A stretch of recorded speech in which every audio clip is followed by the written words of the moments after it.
Hozir mana shu narsani berish uchun bir insonni kutyapmiz. Ana keldi. Assalomu alaykum. Xush kelibsiz. Assalomu alaykum. Sizga ajoyib bir xushxabarimiz bor, xudo xohlasa. Turkiyada talabalarga yashash ruxsatnomasi tasdiqlandi va bugun biz uni sizga tantanali ravishda topshiryapmiz. Dadadam. Nechaga chiqdi deb o'ylaysiz? 6 oy, 1 yil bilmasam endi. Davaychi ochib ko'ramiz. Mana siz o'zingiz oching, biz umuman tegmadik. Chiqaradimi? Ha.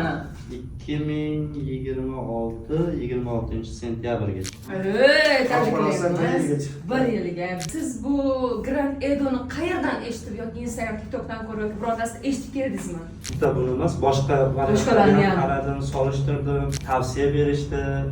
Bu yerdagi tanishlarim, ishonchli odamlardan so'radim. Muhimi ishonchda. Da, ishonch birinchi. Meni tanishlarim ishonchli odamlar, biz taniymiz, yaxshi yigit, yaxshi ishxona deyishgandan keyin qo'rqmadim. Farruxbek bilan ishni bitirdik. Menimcha juda ham yaxshi bo'ldi. Akajon, xayrli bo'lsin. Iloyim yaxshi ishlar qiling shu ishlar. Biz keyingilarimizni ham ko'proq yilga qilib beradi inshaalloh. Ishlarga rivoj. Rahmat kattaman. Aka, charchamang. Mana do'stlar, Turkiyada talabalik yo'li orqali kametingizni olayotgan, haqiqiy o'qimoqchi bo'lgan yoki hujjat masalalarida ham bizga murojaat qilgan talabalarimizga kametingizlar chiqishda davom etmoqda.